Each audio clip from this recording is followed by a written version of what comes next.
نزا فيديو سمعكم دقيمة سلام كبل يدلي أقدم أنتي كبل يدلي بحفشة كم إيرتراويان قدام النت بحجو يمكن صرح له زلنا كاب صرفي كاب قطعي كاب هلخ كنوصه نكلالنا كاب زن كلن نجارات وصيخا ناي زخنه ناي فلليات حسابات حسب كتم ماغوت كتأمن تتأمنوا له حسب برديت بحسب جيركا نسبات كتأمن محساب زي كان معبولو علنا سب بردي إديو بزي ردي إديو بطل أخديو بستفل عليه كابتنات كحساب فليز بلا حساب كله يخلين زخنا السب جن تبقرهن زخيت هدئ الكن حري كترد أخي الكاترحقا نابتي نسخات دل يزلقا وي نسخات أمنو الحساب كتمصو تخيل مالتي تول أخو زلو سب نحر خوين خاني بتي هدئ الكا تكايدو سرح كتفولت أخا مالتي وزته بزح نجارات مالتي صرف جن ولا حنت نجار هي عوتني بدعي ولا حنت نجار هي عوتني خلق زخون نجار مالتي دك سبات كلنا دك تشعت ورحينا لذي برأي سلاسي زخون سب كوري لذي نسخا كاباخا نزتفلي حسب جيركا تقرمو حسب جيركا تردقو حسب جيركا تعنوو مالتي حسب جيركا سي تسمعنت كم زي ركب تقبرو نتحسابو أي تأمنينو توبلون دحر خوينو مالتي هجي حدا نأبنت أب جنبارات كونكا تكايدو ألسن سيبيل كونكا تكايدو قالسن أزي فلالي مالتي أزي فلالي نعوون كن رياهم كلالنا نأبنت كمزي دليت فتحي أب دياسبورا زلنا سيبيل إنا زلنا كلنا مالتي هجي أبزي ناي سيبل هيوت كاني هدي إلكا بحسب جيركا كتأمن طرحها كتموجت زلكا مالتي وتهدر كونكا برت عتيقكا أب جنبارات نتحلي خاجن فيت بأفومز تفاتيتكا سلازلخا نسخا كالق مسرحي مالتي حجي انتايو بزح السبات ننجرات بقالسي لهم شفن يبلوه أبزي ملكتهم حسابن ردي إتني أتوه مالتي بقى تقال ساي بزبل طرح شعو بقى نزي خونه مصلام نزو خونه مصراف نزو خونه مهرام قال زرد أوه سباتلو قالسي انتايو قالسي انتاي بلكعهم فلطان قلالنا أب ززت عمكا هاجر كوف ناتقمتكا بألارم كاب سرحكا نجزاكا تنكسا أزلخا تقالا سايا يكون كان خون السب مالتي بزمد نجار زيون كندي سبي زتالل زلو مالت تقالا ساي مالت برتو حيزو روبان كوربان شناجرون بسمن بقيمتن كرتت زبدي تقالا ساي زبحال ስለዚ ነቶም ነገራት እውን በቢ ዝግብኦም ኻ ክትሪኦምን ክትጥቀመሎምን ዘለካ ሕጂ እዚ ብሓሶት ሽፍን ኣቢልካ ዝዝረብ ንገለ ሰባት ከምዚ ሓሽሽ ኮይንዎም ኣሎ ከምዚ ሓሽሽ ኣብ ሓንጎሎም ብጣዕሚ ካብ ንቡር ኣውፂዎም ኣሎ ማለት እዩ ሕጂ ንስኻ ኣበይ ኢኻ ዘለኻ ብልክዕ ትፈልጦ ትክእል ኣለካ ማለት እዩ ኣነ ኣብ ዲያስፖራ ኣለኹ ኣብ ስደት ኣለኹ ወይ ናብ ቃልሲ ክኸይደ ናብቲ ንቃልሲ ዝሓተኒ በረኻታት ክኸይድ ይኽእል እየ ወይ ድማ እቲ ፍትሕን ለውጥን ዝፅውዖ ዘለኹ ወላ ብካልኦት ኣብ ውሽጢ ሃገር እውን ክረጋገፅ ክእል እዩ ኣብ ሓደ እዩ ማለት ብክልቲኡ እየ ዝፅበ ዘለኹ ወይ ክቃለስ ክኸይደ ወይ ድማ ናብቲ ቃልሲ ከይወረድኩ ከለኹ እቲ ፍትሕን ለውጥን ኣብቲ ሃገር ክረጋገፅ ይኽእል እዩ ማለት እዩ ስለዚ ኣበይ ኢኻ ዘለኻ ብልክዕ እታ ዘለኻያ ከም ዘላታ ክትሪኣ ክትክእል ኣለካ ሕጂ ንኣብነት ክልተ ሰባት ይደዋወሉ እሞኒ ኣብ ኣስመራ ከለዉ ክልቲኦም ንኣብነት ሓደ ኣበይ ኢኻ ዘለኻ እንተኢልዎ ኣብ ኣስመራ ከሎ ኣብ ባፂዕ እየ ዘለኹ እንተኢልዎ ሕሱ እዩ ዘሎ ማለት እዩ ከምኡ ጌርና ንረኣዮ እንጂ እቲ ዘለናዮ ብልክዕ ኣበይ ኢና ዘለና ንፈልጥ ኢና ኩልና እቲ ሕጂ ዘለናዮ ከዓኒ ኣብ ቃልሲ ኣይኮነን ሕቶ ልዒልና ኣለና ተቃውሞ ልዒልና ኣለና ኪነው ዝኸደ ነገር የለን ቃልሲ ብንጹር እንታይ ማለት እዩ ዝጠፍኦ ሰብ ኣሎ ክብል ኣይክእልን ግን ብሓሶት ገለ ሰባት ኣደናጊሮም ንሰባት ንስኻ ተቓላሲ ኢኻ ንስኻ ተቓላሲት ኢኺ እናበልካ ኣተሓሳስባ ናይ ሰባት ወኒንካ ዝስራሓሉ ዘሎ ስራሕ ነዚ ኩሉ መንእሰይ ናብ ክረዳድኣሉ ኣብ ዘይክእል ምክንያት ወይ ጉዳያት ኣውዲቑ ኣሎ ማለት እዩ ስኻ ኣብ ዲያስፖራ ኣብ ዝጥዕመካ ሃገር እናተቐመጥካ ብኣላርም ተሲኢኻ ውልቃዊ ናብራኻ ትመርሕ ዘለኻ ተቓላሳኤ ትብል እንድሕር ሊኻ ትጋጋኻ ዘለኻ ነታ ትኸዳ ዘለኻ ቃልሲ ኢልካ እንድሕር ሓሲብካያ ከላስ ኪነው ቃልሲ ከምዚ የሎ እውን ክትኣምን ትኽእልካ ማለት ተሃገርና ዘሎ ስርዓት ብካልእ ኣማራፂታት ወይ በቲ ውሽጢ ዝኾነ ስራሕ ተሰሪሑ ክእለ እንድሕር ዘይክኢሉ ወይ ዝሕጂ ዘሎ ወለዶ ወይ ድሕሪኡ ዘሎ ወለዶ ብረታ ልዒሉ ቃልሲ ክጅምር ይኽእል ማለት እዩ ሕጂ እቲ ይኹን እቲ ነገር ግድን ብቃልሲ እንድሕሪ ኮይኑ ማለት እዩ ወለ ዝሕጂ ወለዶ ናይ ግድን ቃልሲ እንድሕሪ ኣብ ባይታ ወሪድካ ቃልሲ ግድን ኣድላይ እንድሕሪ ኮይኑ ወሪድካ ቃልሲ ቅድሚኡ ከም ዘሎ ክፈለጥ ክኽእል ኣለዎ ሕጂ ሓደ ነዚ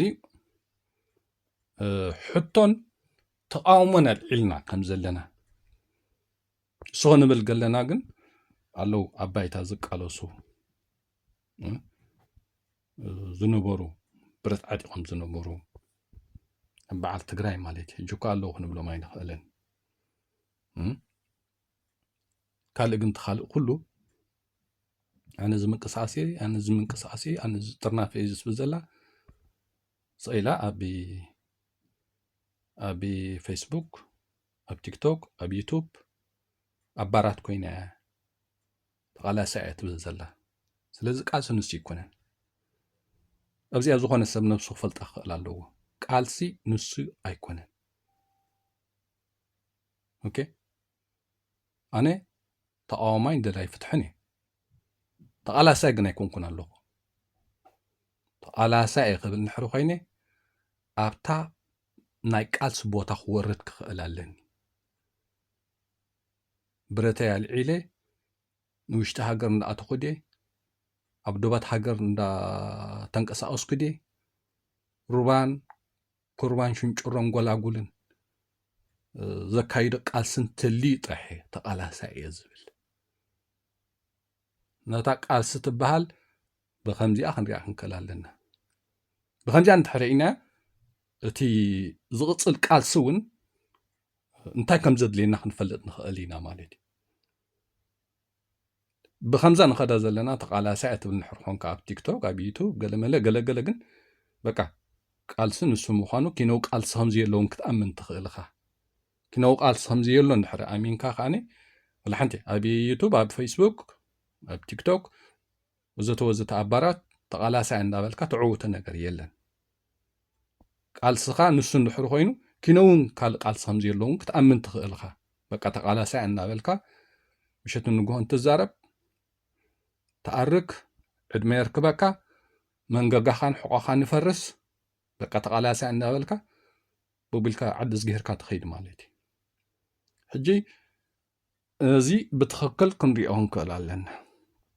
ትቐንዲ ነገር ግን ካብ ምውንጃል ንውፃእ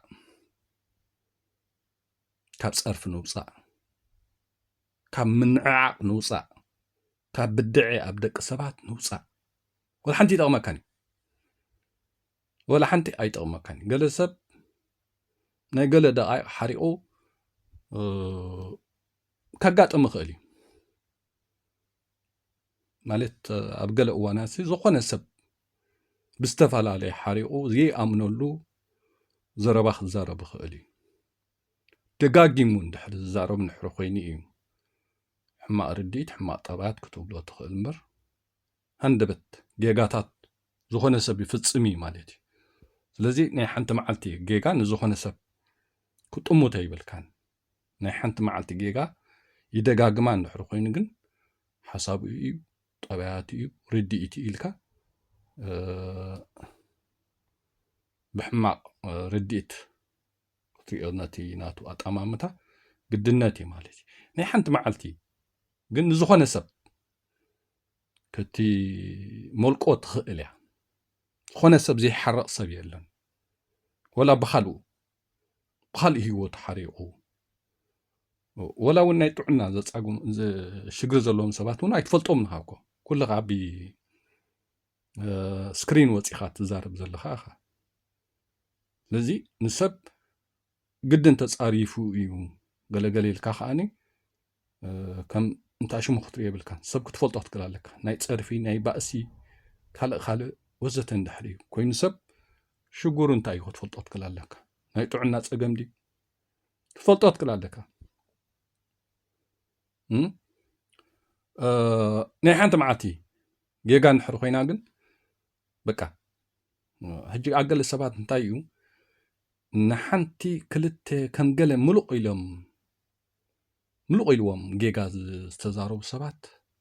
ድሕሪ ክንደይ ዓመታት ፍንቂሎም ኣምፂኦም እዚኣ ኢልካ ነርካ ኣብልዎም እዚ ሕጂ ጌጋ እዩ ሰብ ኮይኑ ሓንቲ መዓልቲ ገለገለ ዘይጋገ የለን ዘረባ ከዓኒ ሓንቲ ግዜ ምሉቕ እንተ ኢላ ብፍላይ ኣብ ላይፍ እንድሕልኻ ኤዲቲንግ ጌርካ ይኮንካን ቆራሪፅካ እቲ ቪድዮ ገለገለ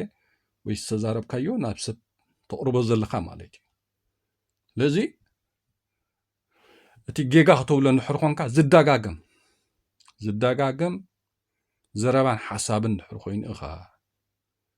ነቲ ሰብ ኩሉ ግዜ ጌጋ ሓሳብ ርዲኢት ኣለዎ ገለገለ ኢልካ ክትኹኖ ዘለካ እምበር ናይ ሓንቲ መዓልቲ ወይ ናይ ሓንቲ ቃል ጌጋ ንሰብ ክተጥቅዖ ገለ ፅቡቅ ኣይኮነን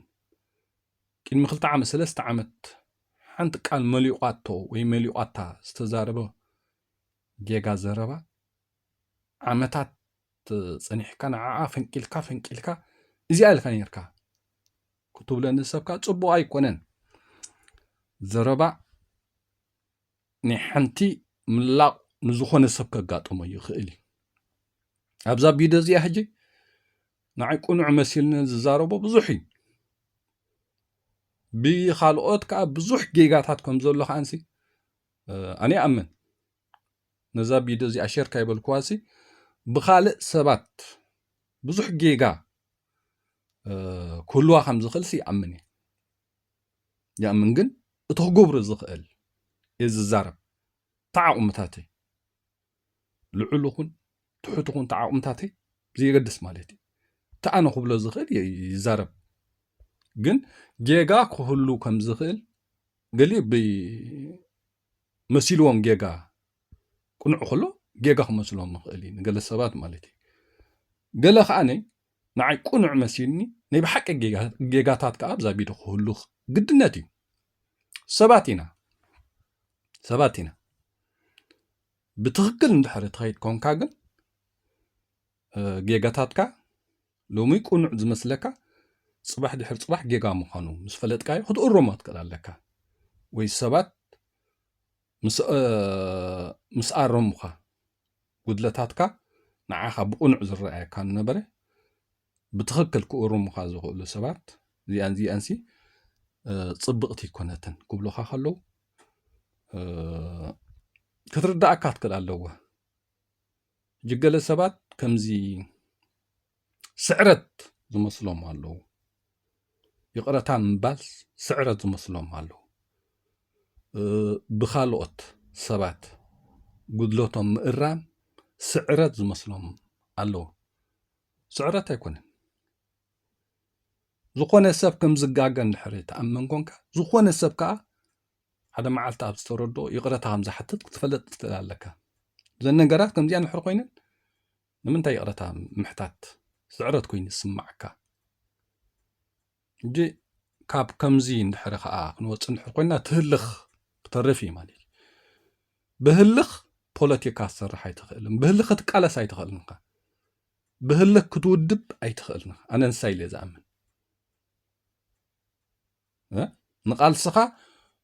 نصر متكل كل وكال لغو نقال سخا نصر سن حساب كل وكا خلال لغو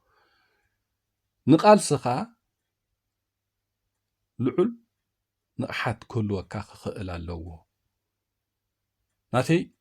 نخالق جيجا خون خلزي أبها لازي أنا قنع زبلا جنز حج زبلا زلخي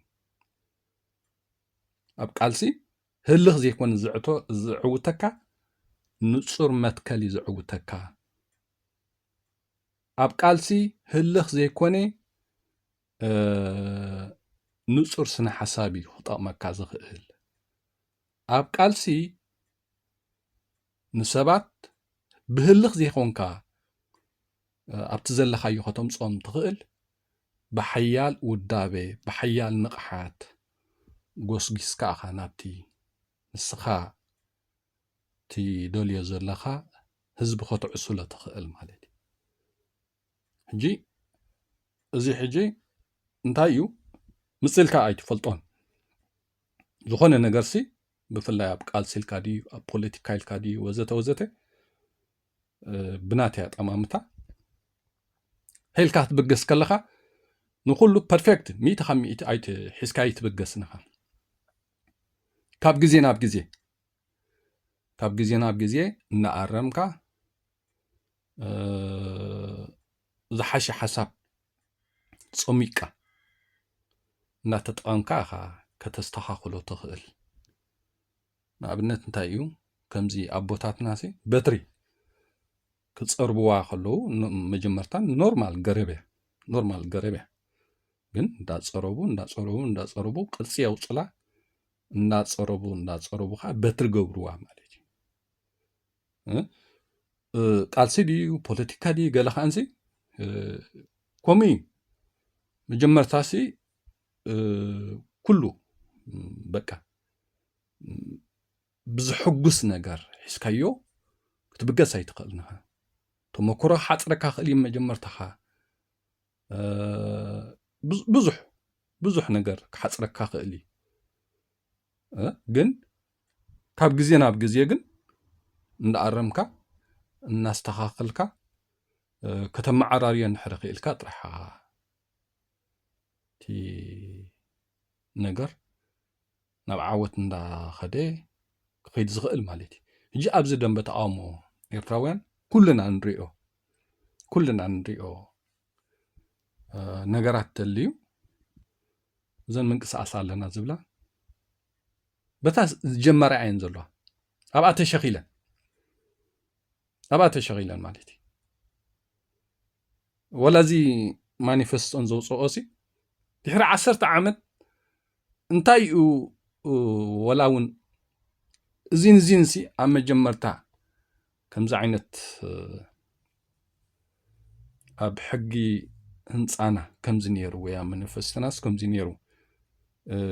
ግን ካብ ግዜ ናብ ግዜ ምስ ህዝብና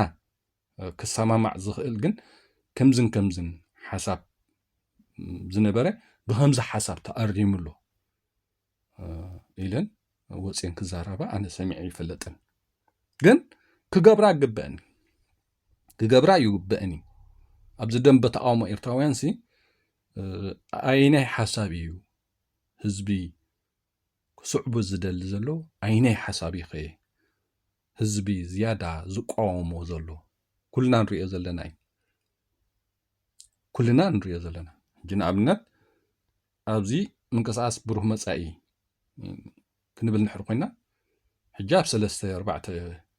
ተምኢሎም ኣለዉ እዩ ዝበሃል ግን ብዙሕ ክጅምሩ ኣትሒዞም ተቃውሞ እንታይ የጋጥሞም ፀኒሑ ኩልና ንፈልጦ እዩ ሓንቲ መዓልቲ ወፅዮም ዝኣረምዎ ክዛረቡ ሰሚዕና ንፈልጥ ኣነ ኣይሰማዕኩን ምናልባት ግን ሓሊፎን ክኸውን ንኽእል እዩ ግን ብሩህ መጻኢ ምንቅስቃስ ብሩህ መጻኢ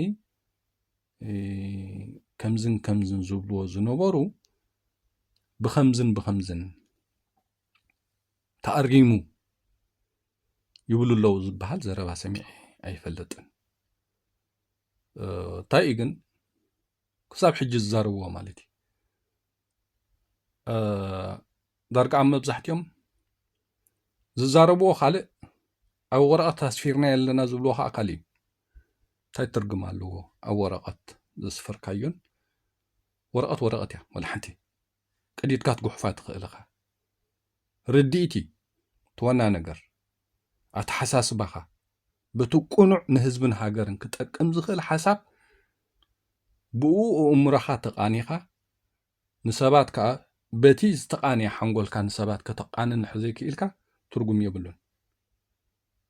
ኣብ ወረቐት ከምዚ እዩ ኣብ ዘረባ ከምዚ እንዳበልካ ግን ወላ ሓንቲ ንሰምዖም ኢና ገለ ሰባሲ ኖ ኣብቲ ማኒፌስቶ ከምዚ እዩ ይብሉካ ከምኦም ዝፃረፍ የለን ክብገሶ ኣትሒዝካ ማለት እዩ ነዚ ደንበ ተቃውሞ ሕጂ ቀንዲ ዕንወት ዝፈፀሙ ምንቅስቃስ ብሩህ መጻኢ እዮም ዝኹሉ ፀርፊ ሚውንጃል ዘይምስምማዕ ስኢልካ በቃ ኣደብ ዘይብሉ ዘረባታት ቀንዲ መን ኣበጊስዎ እንተኢልካ ምንቅስቃስ ብሩህ መጻኢ እዮም እቲ ህግደፍካ ይሰርሐሉ እዩ ማለት እዩ ህግደፍ ኣብዚ ደንበ ተቃውሞ በቃ ብብዙሕ ነገር ዝሰርሕ ከም ዘሎ ኣነ ይኣምን እየ ንገሊኦም ኣውራጃ ከም ዝብሉ ንገሊኦም ብሃይማኖት ከም ዝብሉ ንገሊኦም ሕሉፍ ቃልስን ሰውራን ከም ዘናዕቁ ንገሊኦም ስዋኣት ከም ዝፀርፉ ንገሊኦም ስንኩላን ከም ዝፀርፉ ንገሊኦም ቃልሲ ኤርትራ ብኻ ዘይነበረ ዝብሉ ወዘተ እዚኦም ብምልኦም ህግደፍ ዝወደቦም እዮም እዚ ደንበ ተቃውሞ ሕጂ ኩልና መዚና ንኾን ኢና እኮ ብምንታይ ዝዓኑ ብምንታይ ማለት ኣብ ፀርፊ ጥራሕ ዝውዕል ዘሎ ዘይሰማማዕ ወላ ሓንቲ ሎም እኮ በቃ ኮፍ ኢልካ ምስ ሓደ ሰብ እኮ ክትዕልል በቃ ኣይከኣልኒ ኩሉ ገርጨውጨው እዩ ዝብል ኩሉ ገርጨውጨው እዚ ሓሳብ እዚ ኩሉ ሰብ ዝርኦ ዘሎ እዩ ኣብ ምንቅስቃስ ዶ ኣብ ፍትሒ ዶ ኣብ ለውጢ ዶ ኣለኹ ዝብል ውሕድ እዩ ኮፍ ኢሉ ዝዕልል ማለት እዩ ውሕድ መብዛሕትኡ በቃ ኣብ ስክሪን ወፂኡ ወይ ክፃረፍ እዩ ወይ ክዕልል እዩ ማለት እዩ ኮፍ ኢሉ ብኣካል ክዘራረብ ግን ተፃዋርነት የብሉን ማለት እዩ እጅ ታቐንዲ ታ ተፃዋርነት እሳ ዝደንበ ፍትሒ ክውንና ክኽእል ኣለዎ ተፃዋርነት እንተሕድልካ ቅድሚኻ ዘሎ ቃልሲ ነቲ ዘጋጥመካ ክብደት እውን ክትፃወሮ ትኽእል ማለት እዩ እንተ ብርዲት እንተ ብካልእ ውዲት ኣብ ህዝቢ ዘጋጥመካ ዝተፈላለየ ነገራት ከዓኒ ተፃዋርነት ተልዩ ኢኻ ካብ ግዜ ናብ ግዜ እቲ ነገራት ክትዕወተሉ ትኽእል ማለት እዩ ልኡኻት ናይ ህግደፍ ኣብዚ ደንበ ተቃውሞ ኣዝዮም ብዙሓት ከም ዘለዉ ከዓኒ ኩልና ንፈልጥ ኢና ሎ መብዛሕትኦም ሕጂ እንታይ እዮም ዝኾነ ሰብ ክዕዘቦ ዘለዎ ህግደፍ እንዳበሉ እዮም ዝፀርፉ ኣዝዮም ሕሉፋት ደንበ ፍትሒ ወይ ደለይቲ ፍትሒ መሲሎም እንታይ እዮም ዝገብሩ ህግደፍ ኢሎም ነቲ ሓቀኛ ሰብ ካብቲ ፍትሕን ለውጥን ክነፅልዎ ከፅልኦ ከም ዘለዎ ይገብሩ ማለት እዩ ማለት ንሓደ ቁኑዕ ሰብሲ ሰራቕ እንተኢልካዮሲ ዋዕ እሞ ከይሰረቁ ከለኹ ሰራቕ ዝበሃል ንሕሪ ኮይኑ ሓደ ኣፊት ዘይሰርቕ ክብል ይኽእል እዩ ብዙሕ ነገር ማለት እዩ እዚ ሕጂ ንሰብ ንዘይኣምነሉ ነገር ደፊእኻ ናብቲ ነገር ተእትዎ ማለት እዩ ሕጂ ኣብዚ ደንበ ፍትሒ ዝኾነ ሰብ ብሕጂ እውን ክርድኦ ዘለዎ ወይ ማለት ክዕዘቦ ኣለዎ ዝብሉ ኣነ ሕጂ ልኡኻት ናይ ህግደፍ ተቐዲሞም ሓንጎል ቁኑዓት ሰባት ክሰብሩ እንታይ እዮም ዝገብሩ ህግደፍኻ ልኡኽ ህግደፍኻ እዮም ዝብሉኻ ወይ ድማ ከየፅንዑ ናትካ ወለዶ ከየፅንዑ ዋላ ትግራዋይ ኢኻ ክብሉኻ ክእሉ እዮም እጂ እታ ትግራዋይ ኢኻ ገለ ብዙሕ ይዕወቱላን እዮም መብዛሕትኡ እቲ ደንበ ተቃውሞ ገሊኡ ተገስጊሱ ገሊኡ ብህልኽ ኣነ ትግራዋይ እንዳበለ ክኸይድ ስለ ዝፀንሐ ንዓኣ ብዙሕ ኣይደፍኡላን እዮም ንሶም ዝደፍኡላ እንታይ እዮም ህግደፍኻ እዮም ዝብሉ ባዕሎም ልኡኻት ህግደፍ ኮይኑለዉ ሕጂ ኣበይኻ ትፈልጦም ባዕሎም ልኡኻት ህግደፍኻ ከለዉ ትብሎም ሲ ኣበይ ክትፈልጦም ድሒልካ ኣብ ብዙሕ ነገራት ኢኻ ትፈልጦም ሓደ መራሕቲ ጥራሕን ክኾኑ ዝደልዩ እዚኣ ዝኾነ ሰብ ከስተውዕለላ ክኽእል ኣለዎ ካልኣይ ነገር ካብ ውዳበ ናብ ውዳቤታት ደንበ ፍትሒ እናዕነው እዮም ዝኸዱ መራሕቲ ጥራሕ ከዓ ክኾኑ ይደልዩ ማለት እዩ እዚኣ ዝኾነ ሰብ ከስተውዕለላ ክኽእል ኣለዎ ሓደ ቁኑዕ ሰብ ኣነ ይብልኒ መራሒ ዋላ ክኸውን ድሕሪ ኮይኑ ብፆት እዮም ንቅድሚት ዘምፅዎ ዓቕምታት ርኦም ኣነ ሕጂሲ ኣብ ዝኾነ እንድሕሪ ዋላ እቲ ባይታ ወሪድካ ቃልሲ ዝበሃል ዋላ ኣብኡ ንድሕሪ ኸይደሲ መን ንፉዕ እየ ዝርኢ ዝጥምት መን ሓቀኛ ብህዝብን ብሃገርን ብውፆቱን ብኩሉ ነገር መዕቅኒታት ናይ ሓደ ብቕዓት ወይ ብቑዕ ሰብ ትጥምቶ ትሪኦ ወላ ጌጋ ተዛሪብካሲ ህድ ኢሉ ክእርመካ ዝኽእል ካብ ግዜ ናብ ግዜ ዘይትፈልጦ ነገር ከዓ ካፍለጥ ዝኽእል ሰብ ንብዙሕ ነገር ወላ ንስኻ ክትገብሮ ዘይትኽእል ነገርሲ ግን በቃ ከምዚ ዓይነት ሰብ ተዝህሉ ኢልካስ ማለት ዝኾነ ሰብሲ ብሓሳብን ብተግባርን ፈላለዩ ብሓሳብ ወይ ብድልት ወይ ብባህግሲ ደርጋ ኩሉ ሰብ ክበፅሖ ክእል ኢና እቲ ነገር ብትግባር ሰሪሕካ ክትበፅሖ ግን ቀሊል ኣይኮነን ማለት እዩ ሕጂ ንስኻ ናብቲ ብተግባር ካብፅሕ ዓቕሙ ኣለዎ ሰብ እዚ እዩ ትብሎ ንቅድሚት ከተምፅኦ ከለካ እኮ ንባዕልካ ሕሸካ እኮ ኢኻ ኣነ ሕጂ ንሓደ ብቑዕ ሰብ ክዕውት ዝኽእል ሰብ ንዓ መሪሕካ ንቅድሚት ሕዝካና ተጓዓስ ክብሎ ከለኹሲ ንረብሑ ይኹንኩን ንረብሓይ ንረብሓ ኩልና ስለዝጥምቶ ጥራይ ሕጂ እቶም ልእኳት ህግደፍ ዓቕሚ ይሃልዎም ኣይሃልዎም ክመርሑ እምበር ክምርሑ ኣይደልን እዮም ብሕጂ እውን ዝኾነ ሰብ ከስተውዕለላ ክኽእል ኣለዎ ኣብ ናይ ገንዘብ ድዩ ኣብ ዝተፈላለየ ናይ ስልጣናት ድዩ ናይ ገለ ድዩ ናይ ገለ ክመርሑ እምበር ክምርሑ ኣይደልን እዮም ናቲ ግምታት እዚ ለሓደ ካልኣይ ምንቅስቃሳት ውዳቤታት እናዕነው እዮም ዝኸዱ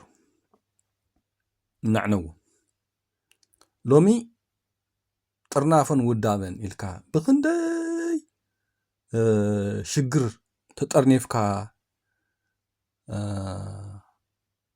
ዝተኣከብካ ወላ ሓንቲ ነገር ከየፍረኻ ንዕዑ ኒኻያ ትኸይድ ንሕር ኳንካ ከምኡ ዓይነት ውዳበን ጥርናፈን እንደገና ክትፈጥር ቀሊል ኣይኮነን ማለት እዩ ቀሊል ኣይኮነን ቀሊል ከም ዘይኮነስ ዝኾነ ሰብ ፈለጥ እዩ ብዘይ ሓደ ትርጉም ነገራት ኩሉ ግዜ ግዜኡን ገንዘቡን ንሰብ ካብ ግዜ ናብ ግዜ ብላሽ እንድሕር ኣድኪምካዮ ከዓኒ ምስልቻዋት መፅእ ማለት እዩ ኣብዚ ደንበ ተቃውሞ ሕጂ ብብዝሕም ምስልቻዋት ይረአ ኣሎ ማለት እዩ ስለምንታይ እዩ ንሕልካ እተን ሕጂ እንዛረበለን ዘለና እንተን ምክንያት ማለት እዩ መደናገርቲ ብብዙሕ ነገር ዘደናግሩ ሰባት ወላ ሕጊ ማኒፌስቶ ወይ ገለ ንቃልሲ ዝምልከት ሕግታትሲ ባዕሎም ጥራሕ ፅሒፎም ከዳልዩ ዝደልዩ ሰባት ኣለዉ ከምኡ ግን ኣይኮነን ክኸውን ዝግብኦ እቲ ምንቅስቃስ ብኸመይ ዓይነት ተጀሚሩ ብኣፍልጦ ሕጊ ኢልካ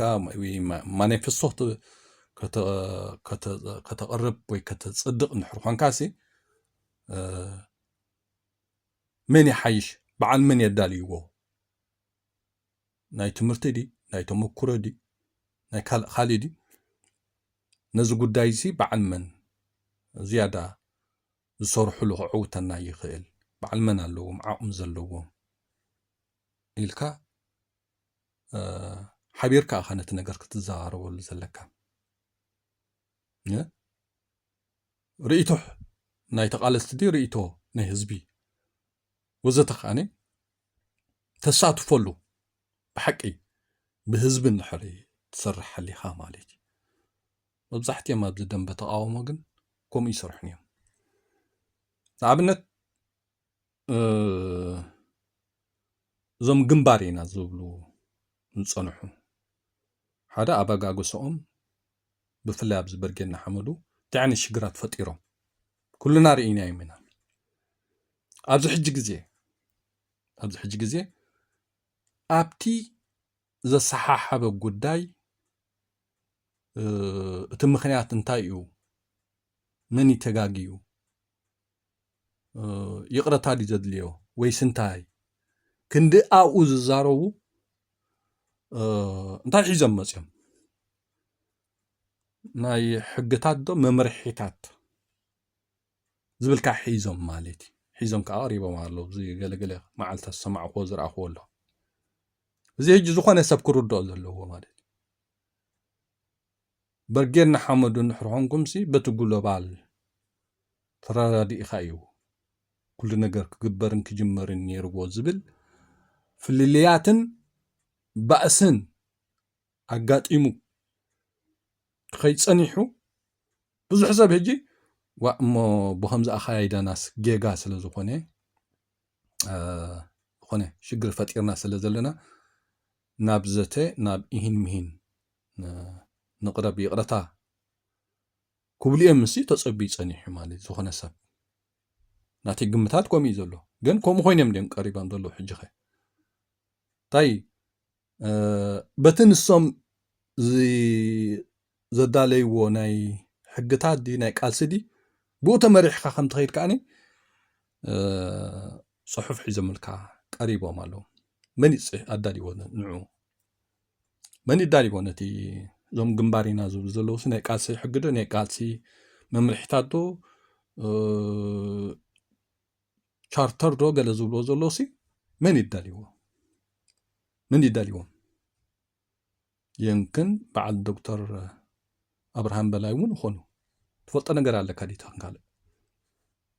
لتجنبار بحالون بخميتي جميرو تنقال تفضل أودومي تفضل نجار لكم يلن أفلوت أصل زي نبرة خم جمرتاي مسحبن بأسنا قاتي مزلوم عليتي عبت حلف جيجاتات ዝኾነ ነገር ምምዕራይ ካይተገበረ እንታይ ሒዞም ልካ መጽኦም ሕጂ ቻርተር መምርሒታት ዶ ሕግታት ዶ ዝብል ሒዞም ልካ ከዓ መጽኦም ኣሎ እዞም ግንባሪና ክብሉ ዝጸንሑን ዘለውን ማለት ሕጂ እዚ ነገራት እዚ ኣብዚ ነገር እዚ ሕጂ ነዚ ነገራት እዚ ፈሊጥካ ተቐዳማይ ነገር ንቕሓት ክትብል ንሕርኾንካ እኮ ነዚ ነገራት እዚ ተረዲእኻዮ أو مسؤول جزيها تقتل يبلك تعين السبات يوم تاوت يوم زم سبات يوم ورد فليت كايل لخ تمخنيات نتايسي فليت كايل لخ مالتي ولا الزبل مخنيات يبلك كال إسراحات سرح مستون كمخا قناعات رأي زلوهم نصر هزباون هاجراون رأي نقول زلنا حجي بكانسي ازي 8 مئتاوي دم بتعاومه كم بحدش كسرح اللو توانا نغز يا حجي زي اينا هنصاطلا زلنا خونه سب كاب ايغو وصي مالتي ازي 8 مئتاوي دم بتعاومه كم بحدش كسرح اللو እዚኣ ንዝኾነ ደላይ ፍትሒ ትጉድስ እያ ነብስኻ ምፍታሽ ካብ ውልቅኻ ጀምር ትክእል ኣለካ ዝኾነ ሰብ ናይ ሓባር ኩሉ ነገር ከይፈጠርካ ናይ ውልቂ ዓወት የለን ናይ ሓባር ዓወት የለን ኣነ ከምዚኣ ዝኣምን ናይ ውልቂ ዓወት ናይ ሓባር ዓወት ኣብታ ኤርትራ ንሕሮ ኮይነ እዛ 8 مئتاوي ደንበ ተቃውሞ ከም ብሓድሽ ክስራሕ ኣለዎ ትብል ካብ ነፍሰይ ኣትሒዘ ነታ ነገር ዝሪኣ ዓሚንታይ ጌጋ ነይሩኒ ነፍሰይ ሓታ እጻረፍ ነይረደ ወዘተ ኣብዚ ንጹር መትከል ንጹር ስነ ሓሳብ ንቕሓት ንብሎ ዘለና ኸ ነፍሰይ ክፍትሻ ክእል ኣለኒ መትከል እንታይ መትከልሲ እንታይ ንኣብነት ምዞም ምስ ኣብ ኣሕመድ ክንሰርሕ ኢና ዝበሉ ገለ ሰባት ብመትከል ፍልሊ የብልናን ዝብሉሉ ዋ መትከል እንታይ ማለት እዩ ንምዃኑ እቲ መትከል ዝበሃል እንታይ ማለት እዩ ትፈልጥዎ ዲኹም ናይ መትከል ፍልሊ ኣለና ናይ መትከል ፍልሊ የብልናን ክትብል ንሕርኳንካሲ እንታይ ትመትከል እዞም ምስ ኣብ ኣሕመድ ንሰርሕ ኢና ዝብሉ ዘለዉ ናይ ባሕሪ ግድሰና ናይ ሓደ ግድሰና ብልኹ ኣለዉ ኦኬ ኣብ ኣሕመድ ከዓነይ ኤርትራ ናብ ኢትዮጵያ ክእትዋ እየ ባሕሪ ዋንነት ኢትዮጵያ ይብለካ ኣሎ እንጂ ነዚ ከምዚ ዝብል ዘሎ ኣብ ኣሕመድ እዮም ምስኡ ወሲኖም ዘለዉ ስኻ ከዓኒ ኖ ፍትሕን ለውጥን ሕግን ሕጋውነትን ኣብታ ሃገረይ ደኣ ክተክል እምበር ብህዝበይን ብሃገረይን ዝመፃኒ ኣይፍቅድን ትብል ኣለኻ ገሊእኻ ከዓኒ ህዝበይ ብካልእ ክህረም ክውረር ኣይፍቅድን ሃገረይ ብካልእ ክትውረርን ክትጉዕመምን ክትቁርመምን ኣይፍቅድን ትብል ኣለኻ በቃ እቲ ዓይቢ ናይ መትከል ፍልልያት እዚ ኪነውዚ ናይ መትከል ፍልሊ ዝበሃል የለን ኣሎ ዝብል ሰብ ይቕረብ ምሳይ ይማጎት ኪነውዚ ናይ መትከል ፍልሊ ዝበሃል የለን የለን ዝኾነ ሰብ ትዛዓበ ነገርሲ ብሓንቲ ልእላውነት ናይ ሓንቲ ሃገር እንድሕር መትከል ተፈላሊኻ በቃ ትዛዓበ ነገር ንሲ ህዝቢ ኤርትራ ክበሃል ንሕር ኮይኑ ታናተይ ትብል ዝብላ ታናተይ ዝብላ ሃገሩ ኤርትራ ቅፅል ትል ኣለዋ ህዝቢ ኤርትራ ሲ ታሪክ ኣለኒ ክብርታት ኣለኒ መንነት ኣለኒ ወዘተ ወዘተ ክብል ንሕር ኮይኑ ሲ እዚኣ ሃገረይ ዝብላ ሃገር ትልዎ ክትክእል ኣለዋ ህዝቢ ኤርትራ ሃገር ተዘይብሎስ ህዝቢ ኤርትራ እውን ክበሃል ኣይከኣልኒ ገሊኡ ናይጀርያ ቢሉ ክኸይዲ ገሊኡ ንኤውሮጳ ቢሉ ክኸይዲ ገሊኡ ናገለ ክኸይዲ ህዝቢ ኤርትራ ዝበሃል ህዝቢ ኩሉ ኣይክእልኒ እታ ሃገረ ኤርትራ ትብል እታ ሃገረ ኤርትራ ትበሃል ክትህሉ እንተዘይክኢላ ማለት እዩ እንጂ እቲ መትከል እቲ ዝዓበ ናይ መትከል ፍልሊ ምዞም ሰባት እዚኦም እዚ ንብሎ ዘለና እዩ ልዕሊ እዚ ናይ መትከል ፍልሊ ዝበሃል ነገር የለን ገለ ሰባት ወላ ዞም ገለገለዎም ኣብ ግሎባል ብርጌና ሓመዱ ኣለና ትብሉ ምዞም ግንባር ኢና ዝብሉሲ ናይ መትከል ፍልሊ የብልናን ትብሉ ሰባት ኣለኹም እዋ እንታይኹም ትብሉ ዘለኹም ክርዳእኩም ክኽእል ኣለዎ ናይ መትከል ፍልሊ ኣለናን የብልናን ክትብል ከለኻሲ እንታይ ማለት እዩ መትከል እንታይ ማለት እዩ መትከል ብንጹር ክንፈልጦ ኣለና ብግምት ኣይንዛረብ ብግምት ኣይንዛረብ ንጹር ስነ ሓሳብ የሎን ዝብሎ ዘሎ ሕጂ ኣብ ቃልሲ ወይ ኣብዚ ደንበ ፍትሒ ኣብ መንነት እንድሕሪ ተፈላሊኻ ኣብ ካልእ ክሰርሕ ኣይትኽእልና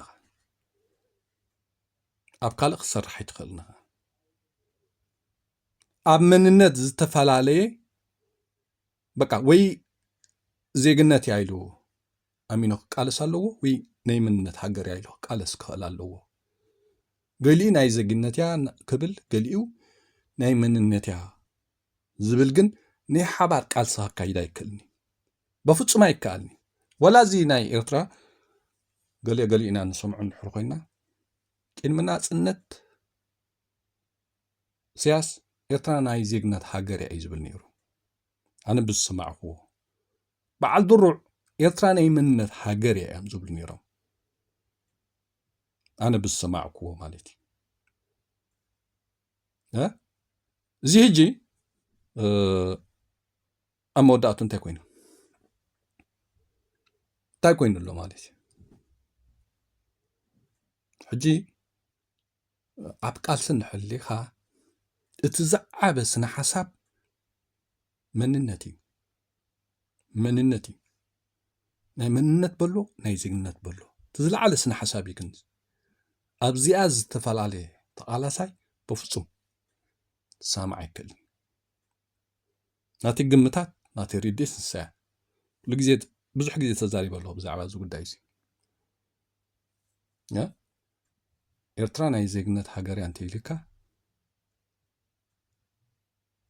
ሰብ መን ካብ ሱዳን ዝመፀ ካብ ኢትዮጵያ ዝመፀ ካብ ጅቡቲ ዝመፀ ትወደባት ኤርትራ ነዚ ሓሳብ ዝትቕበሎ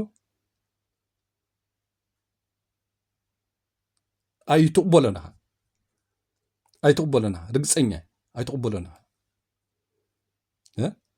ንቃልሲ ኢልካ እንድሕር ድሓን በቃ ዝበሉ ይበሉ ዝገበሩ ይገበሩ ኢል እንዳበልካ እንድሕር ኸድካ ግን ተሸፊኑ ዘሎ ነገር ከድካ መወዳእቱ እንታይ ምዃኑ ክትሪኦ ትክእል ኣለካ እዚ ናይ በዓል እስያስን ናይ በዓል ድሩዕና ኣምፂና ኣለና ማለት እዩ ኣምፂና ኣለና እስያስ ንኤርትራ 36 ዓመት ብኸመይ ሒዝዋ ኣለዎ ጊዜያዊ መንግስቲ ቀዋሚ የብላ ፓርላማ የብላ ምርጫ ይብላ ሓደ ይብላ ህዝቢ ኤርትራ ኣይመረፅ ናይ ዜግነት ድያ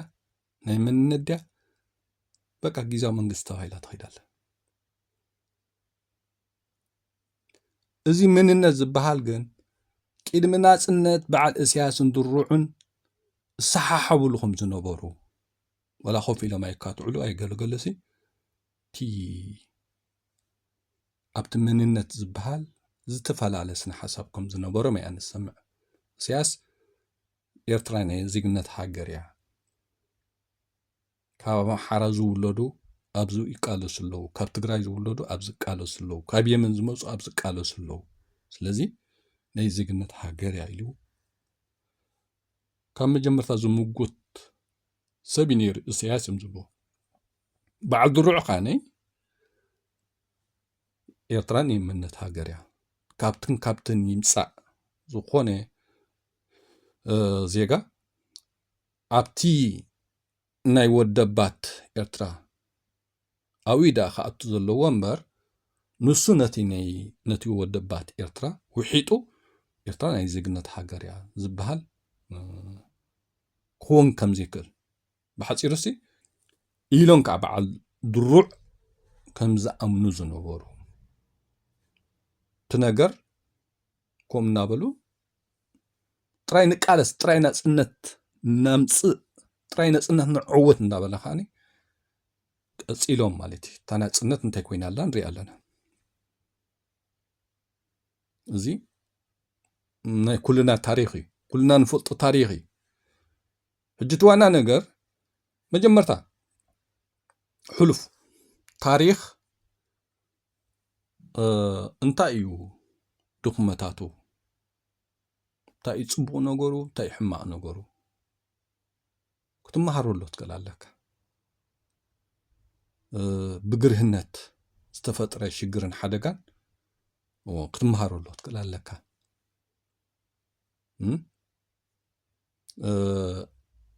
ናይ ሕግን ሕጋውነትን ዝነበረ ፀገም ክትመሃረሉ ትክእል ኣለካ ሎሚ ሕግን ሕጋውነትን ክትገብር ጌርካ ትቃለስ ትክእል ኣለካ ትማሊ ብሰንኪ ሕግን ሕጋውነትን ኣነፂሮም ብዘይ ምኻዶም ዝተፈጥረ ሓደጋ እንተልዩ ኣብ ኤርትራውያን ሎሚ በቲ ሕሉፍ ተማሂርካ በቲ ሕሉፍ ተኣሪምካ ሕግን ሕጋውነትን ክህልወካ ክእል ኣለዎ ወዘተ ኣብዚ ደንበ ተቃውሞ ንሪኦም ኣለና እኮ ሕጂ ንኣብነት ቅድሚ ናፅነት እስያስ ኤርትራ ናይ ዜግነት ሃገር እያ እብል ከም ዝነበረ በዓል ድሩዕ ከዓ ኤርትራ ናይ መንነት ሃገር እያ ደቀባት ዘለዋ ሃገር እያ ስለዚ ናይ ዜግነት ኤርትራዊ እየ ዝብል ከም ኩሉ ህዝቢ ኤርትራ ክነብር መሰለን ክህልዎ ክእል ኣለዎ ግን ናይ ዜግነት ኣብ ኤርትራ ተወሊድና ዝዓበና ዝብሉ ኣብዚ ቃልሲ ስለ ዘለዎ ግድን ኤርትራ ናይ ዜግነት ሃገር ክትበሃል ኣለዋ ወዘተ በዓል ድሩዕ ንዑ ነገራት ከም ዘይቅበልዎ ነበሩ ኣና ገለገለ ሰማዕክዎ ኣሎ ሕጂ እንታይ እዩ ስለምንታይ ዝዛረበሉ ዘለኹ እዚ ሕጂ ኣብ ስነ ሓሳብ መንነት ዶ ዜግነት ዝበሃል ቀሊል ከም ዘይኮነ ጥራሕ ኢና ክንፈልጣ ዘለና ብኸምኡ ዓይነት ፍልልያት ናይ በዓል እስያስን ድሩዕን ኣብ መወዳእቱ زهاجر كم يكون على حزب إرترا من توديول كلا خالي شجرات تدماميرو مالتي زدم بتقامون ريالنا قال لي عربي يبل قال لي تقروا يبل قال لي إرترا منتي يبل إذا حيس كنا بالكات قالس عقوب كتقبر أي تخلنها كم زعين في الليات حيس كاسي عقوب كتقبر أي تخلنها إذا في الليات حيس كا عقوب الكاه تأكيبك أبتع عقوب زتأكب كلا نزم في الليات زين نحر عيلكين بقى أبقى تقاتل كلا خمالتي حجي نزنا قرات زي أنا تصيرك لومي كتول علوه تقلال لك كتول نصره تقلال لك بقى سبايك ألس مسلا يركب قلا يكونن جن يترى نايزي قنت هاجر يالكان حتى أمن كونكا كلها أبقى تسامع لك يترى ناي من هاجر يالكان نحر ودي خاني أبقى تسامع الله لك كمالتي تم أبي إرترا تولي دم زعبي زيغاتات إرترا هاجرهم مخانا كل مسلات كأهم زلوهم فليتهم ግን ካ ኤርትራ ንይምነት ሃገር ምዃና ከዓ ክንፅረሎም ተኽኢሉ ፅቡቕ ጅኸቶ ነፅረቕካ ዘለካ ወይ ናይ ዜግነት ሃገር ኢልካ ነፂርካ ኣብኡ ትሰማዕ ኣለካ ኖ ኤርትራ ንይምነት ሃገር ኢልካ ከዓ ኣነፂርካ ክትሰማዕ ትክእል ኣለካ ንሕዚ ነፂርካዮ ግን እዚ ኩሉ ፍልልያት ኣብ ደንቢ ተቃውሞ ዘሎሲ قالي عرباوي يزبل قالي تقروا ايمنتي يزبل قالي ارتاوي ايمنتي يزبل نزو كله في الليات حسكا كتكيد اي تخلنخا تعوت نجر يلن كيتكا هيدكا همزنا يبع السياسن درعنون من قدم خطفخا حلف من قدم ونسو اب حنقول كالو زفلات حسكا نحر هيدكا اتا من قدم تبل حسكا يالخا كلها نخيت قدام كتقعدادمها مالتي جيكا كومو كل غزي اب شجر ننبر تاريخ تقبل زلك حجي النجرات نصور خاطو نصور زلك نصور خاطو نصور زلك انا هجي يتراني من هاجري لي ازامن اوكي قالوت كاني يتراني زغنت هاجري كتبلو تقولوا تأمنوا له النجار مالي بزعبا زي نحت زاربك نحت سامع حد سامع له أي تسامع حنكاني أبز قد زي ببينخا سنة حساب ببينخا سنة حساب حيس كاس لزلخا تفعلالي بحد خسر رح يدخلنها بحد خسر رح يدخلنها أنا هجي أبز نجارات زي نابنتها قال سلكا نحرو وريت كاسي بز نجار زي هطلع لها كاب يمن زولد كاب تግራይ زولد كاب سودان زولد كاب إثيوبيا زولد زغنت إرتراو نحر خوين أي قالسن ماليت አይኮነን መሰላ ህልውን ماليت አይኮነን كل ነገር መሰላት አለው ግን ከተነጽሮት ከላለካ ንጹር ነገር ብዘይ መሐዝ ባል ሲያሱን ድሩዑን ኣብ ሕግን ሕጋውነትን ኣብ ቋማዊት ሃገር ኤርትራ ሃይበጽሑ من قدمه تبلالعم مالتي من بلع من تبلع خاص تاريخ كلنا نري زلنا اي مالتي سلازي حجي ازي دنب تقامو ايرترا نصور متكل يبلون نصور سنه حساب يبلون نصور نقحت يبلون نبلو زلنا خبدنا يبلون نقحت يبلون انت مالتي نقحت يا نقحت مالتي نقحت الله دي دنب تقامو نصر ህዝባውነትን ሃገራውነትን ራእይ የብሉን ክሳብ 2026 ክሳብ ሕጂ ዓመት ሲ ንጹር ሃገራውን ህዝባውን ራእይ የብሉን አይና ሕጂ የብሉን ዝብሎ ዘሎ ኾሲ እዚ 80 ሚታዊ ደንበ ተቃውሞ ከም በሐድሽ ክስራሕ ኣለዎ ዝብሎ ዘለኹ ንጹር መትከል የብሉን ንጹር ስነ ሓሳብ የብሉን ንቕሓት የብሉን ንጹር ህዝባውን ሃገራውን ራእይ የብሉን ንብሎ ዘለና ነይናይ እዚ 80 ሚታዊ ደንበ ተቃውሞ ከም በሐድሽ ክስራሕ ኣለዎ ዝብሎ ዘለኹ ኩልና ሃንፈተሽ ንኽእልና ነቲ ሓቂ تايت نقحات أبزي هجسي تقارون إرتراويان رأيو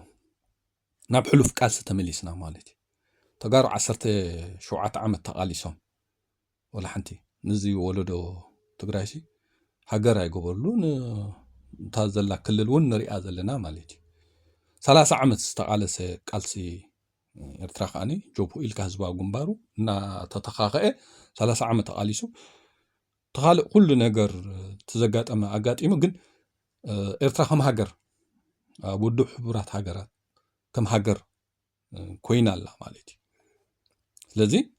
إذا ولد إرتران ولد تقراين أب حلوف كالسن مسواعة سنكلنان أب هاجرن تاريخن حد عينة في رديت له تلك يبلون من إسي ولد تقرايسي حلوف كالسس هاجر يركبون ولا حد نجار يركبون قل باندير أي كيره تاريخ هزبي يستواد قلو بثاتي يستواد قلو النابلة نتحلف أخبيرو تاي قبر الحجي هاجر تقراي نخعوة تقالس هالو مالتي قلناتي حلفناي أبطاتو هزبو يستواد قلو قال سجن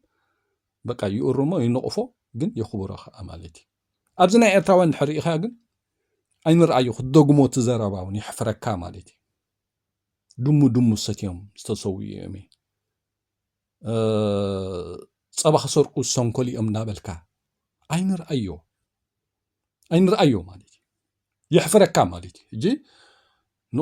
نقحات كتب الكلاخاسي تمعك أنيتات نتايو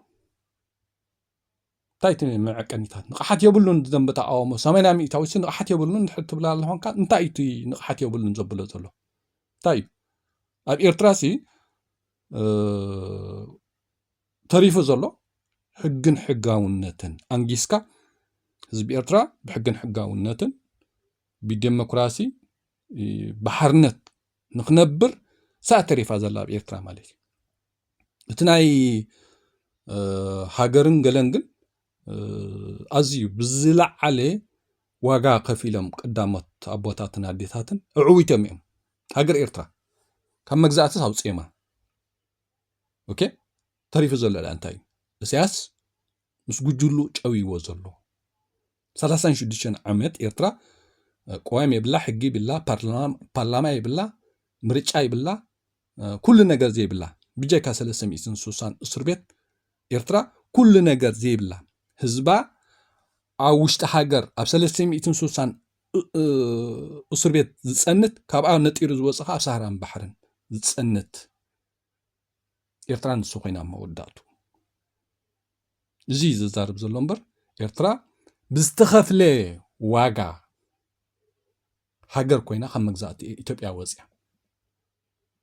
نزي خمانسي نزي فلالي خاطر داي كالكان نمزل خولدو مالتي حزباو جنبارن هجدفن نزيون انتا يفلليو تفلطي كالكان حزباو جنبار ودوبي حساب 1994 ودوب كوين يزقصل نيرو كاب 1994 ازي حزباو جمار ديمقراس فتح حزب زلو بارتو خوينيو مصيو بيناي قوام بارتو خوينو مسينيت بارتو كوادادريو بارتو خوينو انتلكا جن يلن كله مدنغارن قطفتن سلازخونه نا إسياس نجر مالتي نتي كم مسغاغري كم بارتي زدقو زم جي 15 كا اتفيوم مالتي حجوالاتي كم بارتي هقدف زبهالون الله تبلو يتخلنا هالومي الله تبلو أيتخلنا كل نجر ميتي لك أيو سياس تهقدفون يلون نماليتي أيو تشفين زلنبر يلن لومي سياس أتحساسبها سياس قبر أي تقبر يزولو أبا هقرنا نبر أبا هقرنا بارتي يلو ود بيلي يلن إرترا حزبن جنباراتن بحانت الدبداب بسياسة نقول تمرح نقول أجندة نغير كمالك جي ولدو ويمن سيات نزنا قرات زي فلاليخا رئيخا قالسخا أمن نمنن كخون نحر زي فليتكا ولا حنتي نزيسي زي من أسي تقرين من أسي إيرتران نرأيه كله زي نهجدف زقام زلو ولا نحوح زقام زلو سي إتي أب حلف قالسن مسواءتن تاريخن وزتن زبالسي تزلو أرادان رأيه يلن زي ناي من أسي إيرترا بدنب فتحية تي دنب تقاوم زلو أبي دنب مدقاف يلن نسو يلن بقى نسو يلن نا تقتلي بقى سئل زدقف مالتي مغاز غير غارندا تقورص سئل زدقف يزي مدقاف زلو سو بقى ولا حنتي يبلون بقى ولا حنتي عني بخلو نغور مالتي نعو تقايم اب دنب فتح اب دنب تقاوم زلقي نتنغرات بتخكل يريئلو تلك هاي يلن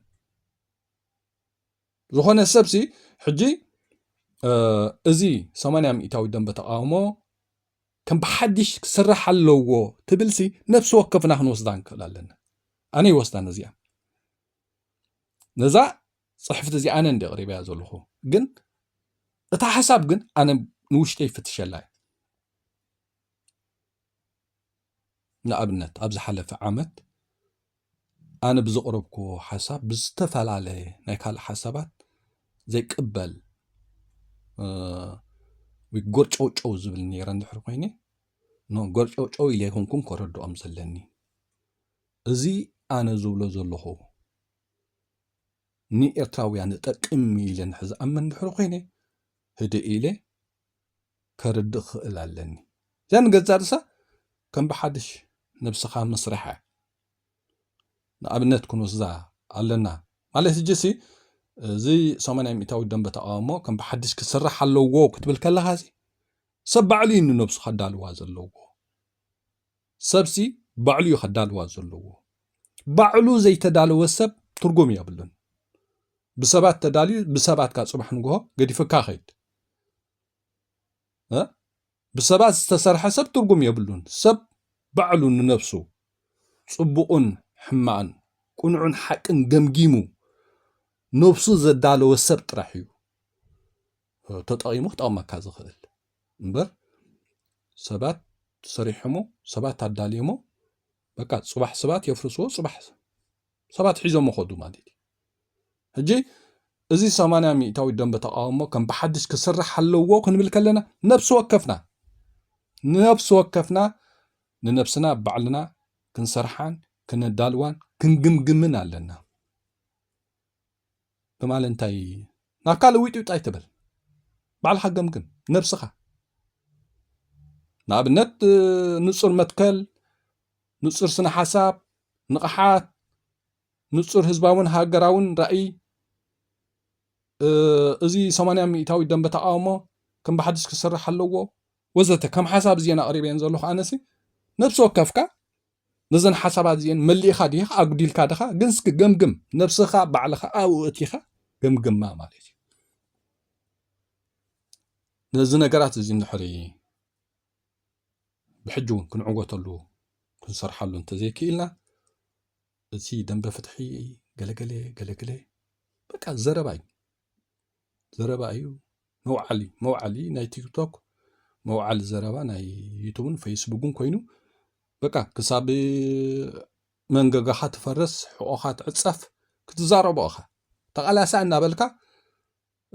بقى اسنانكا كساب ترغف كتزارب تخيلخا ግን بابلك عدز غيركا ክትከይድ ምዃንካ እዚ አይናሃ ክንሪኣ ዘለና ተግባር ውፅኢት ትደሊ እንድሕር ኮንካ ግን ትማል ዝነበረ ጉድለትን ድኽመትን ገምጉም ኣርሞ ሎማ ኣርሞ ጽባሕ ትዕወተሉ እንድሕር ኮንካ ድሕሪ ጽባሕ ኣብ ተግባር ክትሪኦ እንድሕር ኮንካ ሎማ ኣርሞ ቂማ ይሃልወካ ቂማ ኣብ ቃልሲ ይዕውትኒ ኣብ ቃልሲ ቂም ኣይዕውትኒ ድሓር ኣነ ዝገበርኩ ይትበል بالدرجة حزب هاجرن دحر خوينو أنا زبلكو أنا زجبركو زبها يسرحني مس كل سب كون كها سرح الله زلكا مس كل سب كون كها صحفة ختدالوا كتزارب الله زلكا بحزب هاجرن دحر خوينو أنا زبلكو أنا تصحفكو زبها يسرحني أنا عقم لني بدرجة حزب هاجرن دحر خوين صحيفة يدالوا زربان حروينا خان الحج زلو زربا زلو يزربا شربلا بالدرجة حزب هاجرن تتقم نحن خوينا حزب تتقمي له تقم لاي يا اي تقم نحن خوينا اي تقم تباهيلو اندا غحفات غحف مالتي زابي دزي اي تتقمنا نحن تباهيلو تغحف بو بلا بقى تترف مالتي تتقميا وي اذن زين كتقما يخيل يا خلاين نحن تباهيلو كن حسب كلنا ملينا وساسيخنا كلنا نقبرن بالدرجة حزب هاجرن دحر خوينو أنا صحفكو طرح أنا سزاربكو طرح أنا زدلوكو طرح أنا زمرصكو طرح زبال يسرحني صحاع عمخا بصحف دي بزربالي تقرب تحدهم يقرب تحدهم يقرب تحنتهم تقرب ناي كل خا دميركا صميكا كتقمكا زخيل كاني نقالس ديو ناوداد باديو نهاجردي نهزبدي تسرحلو مالتي حجي بحجي زغونه سب تازلاتك غزي تاتصحفا اتا تزاربا نقول سب اما اكلكا كتيات كلالك بودابدي بقاسدي بفتحتي بقلقلن نحر خوينو بكا أنا زبلكو أنا صحفكو أنا زدلكو زبهال كم زي يسرحني أطرح كنأمن زلنا بخمزي مالت انتاي دي وعلى حديرو زبصح نجر الله يرتاح حدا معلتسي أي ترفاني حقاوي تهاجرت كوني زخفلة تخفيلاسي تسجرت تسجيروس بكا تقولوا هجي أب إيرترا كلون نزاربو زلنا حدا معلتس كتكبري عود الله مالتي منالبات إذا حج زولو ولدو يدو عوتو ديحرق زولو ولدو سوكا كم سرحلو كم عقمتاتكا هذا صريح خلو أبزا وشت عامتون كله كتصافى فغلي أي سرح خلون كاني يمكن دحراي ولدون زي كعو تخون مالتي حجي بزخونه نقالسن قالن كتب بالكلخا ننجرات بخمزي كنري أنت غيلنا ربحا كلنا يوم قبل سلدلو إيه سسناي